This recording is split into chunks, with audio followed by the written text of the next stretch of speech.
The restaurant hummed with Valentine's Day energy. Couples leaning close over candlelight. Laughter bubbling from corner booths. The clink of champagne glasses celebrating love in all its forms. But at table 17, Sarah Mitchell sat alone, her untouched water glass leaving a ring of condensation on the white tablecloth. She'd been there 43 minutes, long enough to memorize the menu, long enough to feel the pitying glances from the hostess, long enough to know he wasn't coming. She was Sarah Mitchell, CEO of Mitchell Technologies, Forbes 30 Under 30, the woman who'd built a billion-dollar empire before her 35th birthday. She could command a boardroom of skeptical investors, negotiate deals that made grown men nervous, and predict market trends with uncanny accuracy. But she couldn't make one man show up for dinner. Her phone buzzed. Not him, never him. Just another notification about quarterly earnings.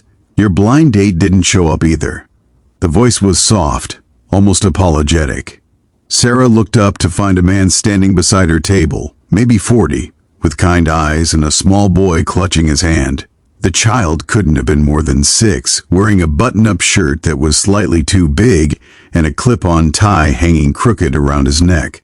If you believe in second chances, in the unexpected moments that change everything, please like this video, share it with someone who needs hope today, and subscribe to our channel, because sometimes the stories that touch us most are the ones that remind us we're all human, all hoping, all worthy of love. Sarah blinked, uncertain how to respond. The man's smile was gentle, understanding in a way that made her chest tighten. "I'm sorry," he continued, gesturing to the empty chair across from her. "I couldn't help but notice. We're in a similar situation." He nodded toward a table near the window where 2 empty chairs sat waiting. "Marcus and I got stood up too. First time I've tried dating since my wife passed. Probably the last." There was no bitterness in his voice, just a quiet resignation that somehow felt worse. The little boy, Marcus, peered up at Sarah with enormous brown eyes. "Daddy got a new shirt," he whispered loudly. "We practiced talking to ladies all week." Something cracked in Sarah's carefully constructed armor. Here was this man, this father, who'd probably scraped together money for this dinner, who'd practiced conversation starters with his 6-year-old son, who'd been brave enough to try again after loss, and he'd been stood up just like her. "I'm Daniel," the man said, "and I know this is completely inappropriate, and you probably think I'm crazy, but Marcus and I were wondering, would you like to have dinner with us? Save us all from eating alone on Valentine's Day?" Sarah should have said no. She had a reputation to maintain. She didn't do spontaneous. She certainly didn't have dinner with strangers and their children in restaurants where someone might recognize her. But when she opened her mouth, what came out was, "I'd love to." Daniel's smile transformed his entire face. Marcus bounced on his toes. And somehow, Sarah found herself moving to their table by the window, where 3 menus lay waiting instead of 2. "I should warn you," Daniel said as they settled in. "Marcus is going to ask you approximately 1 million questions. He's in that phase." "What do you do?" Marcus asked immediately, proving his father right. "I run a company," Sarah said carefully. "What kind of company?" "We make software. Computer programs that help people do their jobs better." Marcus considered this. "My daddy fixes air conditioners. When people are hot, he makes them cold again. That helps people too." Sarah glanced at Daniel, who shrugged with self-deprecating humor. "Not quite as impressive as software, but we do our part." "It's honest work," Daniel said simply. "Keeps the bills paid. Mostly." As they ordered, Daniel insisting Marcus could have the kids. Spaghetti he'd been eyeing. Sarah learned their story in fragments.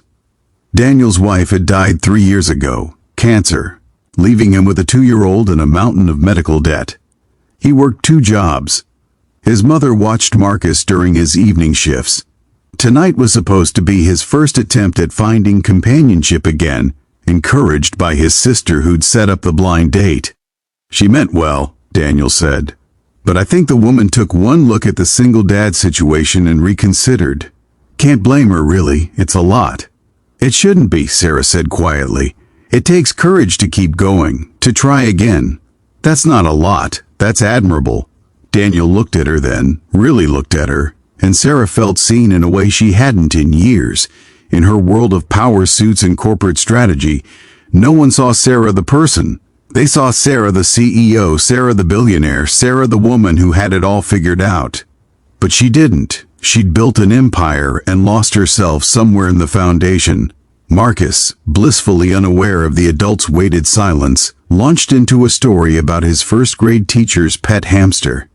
His enthusiasm was infectious. Sarah found herself laughing, genuinely laughing, for the first time in months. When their food arrived, Daniel cut Marcus's spaghetti into smaller pieces with the unconscious ease of practiced fatherhood. He made sure his son had enough Parmesan, wiped sauce from his chin, and listened to every word of his rambling stories as if they were the most important things he'd ever heard. This was love, Sarah realized. Not the Hollywood version, the real kind. The kind that showed up in small gestures and patient attention. "Can I ask you something?" Daniel said as Marcus colored on his kid's menu. "And you can tell me to mind my own business." "Okay, you seem sad. Beyond just being stood up. Are you all right?" No one asked her that. No one dared. She was Sarah Mitchell, impervious to emotion, dedicated only to success. "I don't know," she admitted, and the honesty felt like stepping off a cliff. "I spent so long building something that I forgot to build a life. And now I'm sitting in this restaurant on Valentine's Day, stood up by a man I met on an app because I don't have time to meet people the normal way, and I'm wondering what it was all for." Daniel nodded slowly. "My wife used to say that success without someone to share it with is just expensive loneliness." The words hit Sarah like a physical blow. Expensive loneliness. That's exactly what her life had become. "I'm sorry," she whispered. "I shouldn't have—" "No," Daniel interrupted gently. "Money doesn't make you immune to hurt. Your disappointment is just as valid as mine." They talked through dinner, through dessert that Sarah insisted on buying, through the restaurant's gradual emptying as couples departed into the February night. Marcus eventually fell asleep with his head on Daniel's lap, one small hand still clutching his father's sleeve. When the check came, Sarah tried to take it. Daniel refused. "I asked you to dinner," he said firmly. "Besides, I need to end this night with at least a little dignity." Sarah saw the pride in his eyes and understood. She let him pay, though the amount probably represented more to him than he'd want to admit. Outside, the winter air bit sharp and cold. Daniel lifted Marcus into his arms, the boy barely stirring. "Thank you," Sarah said, "for tonight, for seeing me." "Thank you for giving us a chance," Daniel replied, "for making a bad night into something good." They stood there, two people from completely different worlds, connected by a moment of shared humanity. Sarah pulled out her business card, then stopped. That wasn't who she wanted to be anymore. Instead, she pulled out her phone. "Can I give you my personal number?" she asked. "Not for dating or anything like that. Just, I'd like to know how Marcus's hamster story ends. And maybe grab coffee sometime. As friends, Daniel's smile was worth more than any quarterly earnings report. "I'd like that," he said. As Sarah walked to her car, a Tesla that cost more than Daniel probably made in 2 years, she felt different, lighter, more human. Her phone buzzed, the blind date finally texting with some excuse. She deleted the message without reading it, because tonight she'd learned something her billions had never taught her, that kindness costs nothing, that connection happens in unexpected moments, that sometimes the people who have the least give the most freely. Daniel had given her his evening, his stories, his honesty. He'd offered friendship without agenda, without knowing who she was or what she could do for him. That was priceless. 3 months later, Sarah stood in the modest home Daniel rented, watching Marcus show her his science project. The house was small but filled with love, photos on every surface, hand-drawn pictures on the fridge, warmth in every corner that her penthouse apartment lacked. She'd been coming by for coffee every Sunday, started a scholarship fund for children who'd lost parents, began leaving the office at 5 instead of 8, started living instead of just existing. And Daniel had taught her that wealth isn't measured in bank accounts, but in moments that matter, in small hands reaching for yours, in honest conversation over spaghetti, in the courage to keep trying after loss. Her blind date hadn't shown up that Valentine's Day, and Sarah had never been more grateful for anything in her life, because sometimes the people who don't show up make room for the people who change everything. And sometimes the best moments happen at table 17, when a single father whispers understanding to a lonely CEO and reminds her that being human is more important than being successful.